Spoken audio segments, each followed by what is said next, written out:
Assalamualaikum warahmatullahi wabarakatuh. Di sini saya akan menjelaskan tentang ayat Al-Quran yang mengandung tentang nilai pendidikan. Yang pertama itu dalam surat Al-Alaq dari ayat 1 sampai dengan ayat 5 yang berbunyi Bismillahirrahmanirrahim. Iqra bismi rabbikal ladzi khalaq. Khalaqal insana min 'alaq. Iqra wa rabbukal akram. Alladzi 'allama bil qalam. 'Allamal insana ma lam ya'lam. Yang artinya, bacalah dengan menyebut nama Tuhanmu yang menciptakan. Dia menciptakan manusia dari segumpal darah. Bacalah, Tuhanmu lah yang maha mulia. Dia mengajarkan manusia dengan pena. Dia mengajarkan manusia apa yang tidak diketahuinya. Dalam ayat tersebut terkandung nilai pendidikan.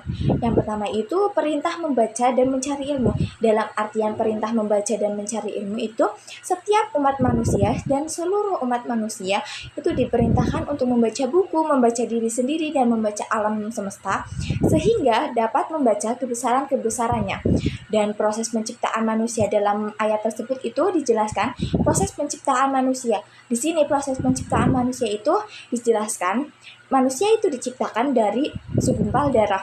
Dan mempelajari ilmu pengetahuan maksudnya adalah manusia harus mencatat segala ilmu pengetahuan menggunakan pena. Ilmu pengetahuan itu berasal dari Allah Subhanahu wa Ta'ala.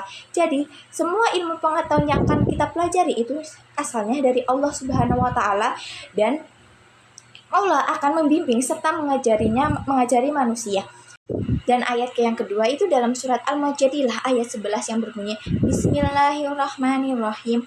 Ya ayyuhalladzina amanu idza qila lakum tafsahu fil majalis fafsahu yasfa'illahu lakum wa idzan syuru fansyuru yarfa'illahu alladzina amanu minkum walladzina utul ilma darajat wallahu bima ta'maluna khabir. Yang artinya, wahai orang-orang yang beriman, apabila dikatakan kepadamu berilah kelapangan di dalam majelis-majelis, lapangkanlah, niscaya Allah akan memberi kelapangan untukmu.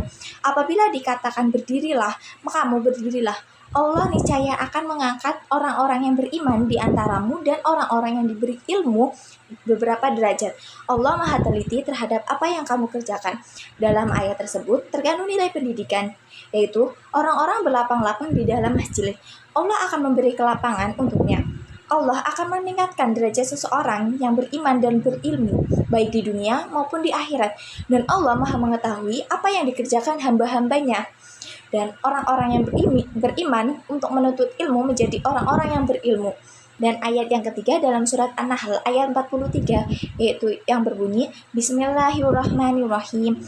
Wa ma arsalna min qablika illa rijalun nuhi ilaihim qabla ahla dzikri in kuntum la ta'lamun. Yang artinya, kami tidak mengutus sebelum engkau Nabi Muhammad SAW melainkan seorang laki-laki yang kami beri wahyu kepadanya. Maka bertanyalah kepada orang-orang yang mempunyai pengetahuan jika kamu tidak mengetahuinya. Nilai pendidikan dalam ayat tersebut adalah pentingnya bertanya, karena orang yang tidak tahu harus berani bertanya, bukan malah asal bicara, dan menghormati ulama dan guru. Karena ilmu adalah bukan sembarangan, kita harus mencari ahli yang ahli dan terpercaya, dan jujur. Karena jujur adalah merupakan sikap terpuji, maka jujurlah jika kamu tidak mengetahuinya. Dan ayat yang keempat itu dalam surat Az-Zumar ayat 9 yang berbunyi amman huwa qanitun ana al-laili sajidaw wa qa'iman yahdarul akhirah wa yarju rahmat rabbi qul hal yastawil ladina ya'lamuna wal ladina la ya'lamun innama yatadzakkar ulul albab. Yang artinya, apakah orang musyrik yang lebih beruntung ataukah orang-orang yang beribadah pada waktu malam dalam keadaan bersujud, berdiri, takut pada azab akhirat, dan mengharapkan rahmat Tuhannya? Katakanlah Nabi Muhammad SAW, apakah sama orang-orang yang mengetahui hak-hak Allah dan orang-orang yang tidak mengetahui hak-hak Allah? Sesungguhnya hanya ulul albab, orang yang berakal sehat, yang dapat menerima pelajaran. Dari ayat tersebut terkandung nilai pendidikan. Ilmu dapat meninggikan derajat. Islam memuliakan orang berilmu baik di dunia maupun di akhirat. Iman dan ilmu harus imbang, karena ilmu saja tidak cukup, harus dibarengi dengan akhlak dan ilmu. Dan orang berilmu itu biasanya mempunyai peran yang sangat penting dalam masyarakat. Dan ayat yang kelima itu dalam surat At-Toha ayat 11 yang berbunyi Fata'alallahul haqqu wa Dan ayat yang kelima itu dalam surat At-Toha ayat 11 yang berbunyi fata'alul malikul haq wa la taj'al bil qur'ani min qablu ay yuqda ilaika wahyu wa qul rabbi zidni ilma, yang artinya Maha tinggi Allah, Raja yang sebenar-benarnya. Janganlah engkau Nabi Muhammad SAW tergesa-gesa membaca Al-Quran sebelum selesai pewahyuannya kepadamu, dan katakanlah, ya Tuhanku, tambahkanlah ilmu kepadaku. Dalam ayat tersebut terkandung nilai pendidikan, yaitu belajar sepanjang hayat. Rasulullah saja diperintahkan untuk terus-menerus tambahan ilmu dengan artian tidak ada batasan untuk belajar. Kerendahan hati. Orang-orang berilmu tetap harus rendah hati dan tidak sombong, karena ilmu sejatinya hanya datang dari Allah. Di sini kita diajak untuk selalu bersikap butuh untuk belajar. Dan hadis yang pertama itu pentingnya menguasai ilmu untuk keberkahan dunia dan akhirat, yang berbunyi man arada dunya fa'alaihi bil ilmi wa man arada al akhirata fa'alaihi bil ilmi wa man aradahuma fa'alaihi bil ilmi, yang artinya barang siapa menginginkan akhirat hendaklah ia menguasai ilmu, dan barang siapa yang menginginkan keduanya, dunia dan akhirat, hendaknya ia menguasai ilmu. Hadis riwayat Ahmad.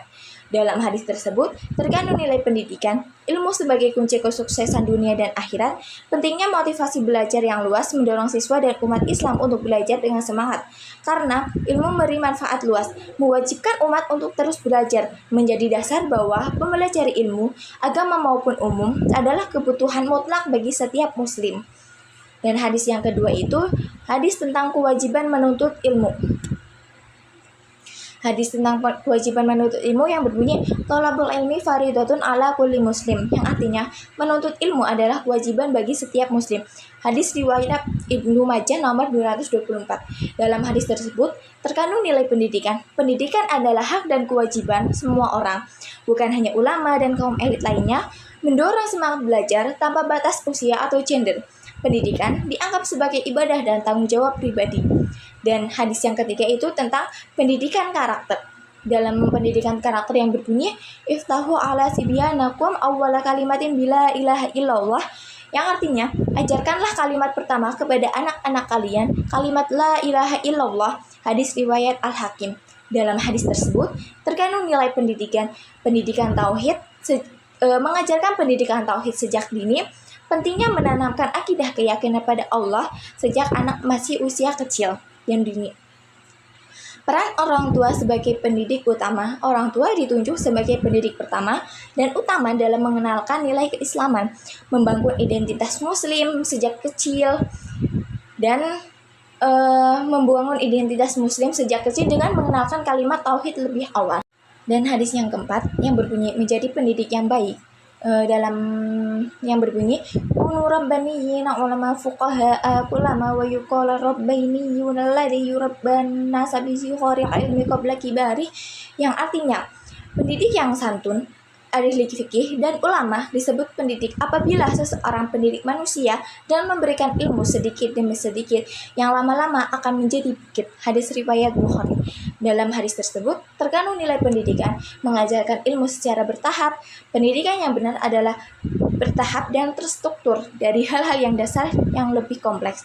Sabar dan bijaksana dalam mendidik, mengembangkan ilmu dan akhlak, mendidik dengan cinta, bukan memaksa, dengan mengajarkan sedikit demi sedikit, membuat murid tidak terbebani dan merasa nyaman. Dan hadis yang kelima itu sekaligus hadis yang terakhir itu hadis tentang mendidik kepada anak yang berbunyi mana halau walidu waladam min halin fasala min adabin hasanin, yang artinya tiada suatu pemberian yang lebih utama dari orang tua kepada anaknya selain pendidikan yang baik. Hadis riwayat Al-Hakim. Dalam hadis tersebut terkandung nilai pendidikan karakter adalah pemberian terbaik dari orang tua kepada anaknya, dan adab yang baik adalah pondasi utama dalam kehidupan. Karena dalam kehidupan itu berinteraksi dengan sesama dan menjaga hubungan mereka dengan Allah. Mengajarkan dengan teladan. Pendidikan yang baik tidak hanya disampaikan melalui kata-kata, tetapi lebih pada contoh langsung dari orang tua. Anak-anak belajar dari perilaku orang tua mereka. Sekian dari saya, kurang lebihnya mohon maaf. Wassalamualaikum warahmatullahi wabarakatuh.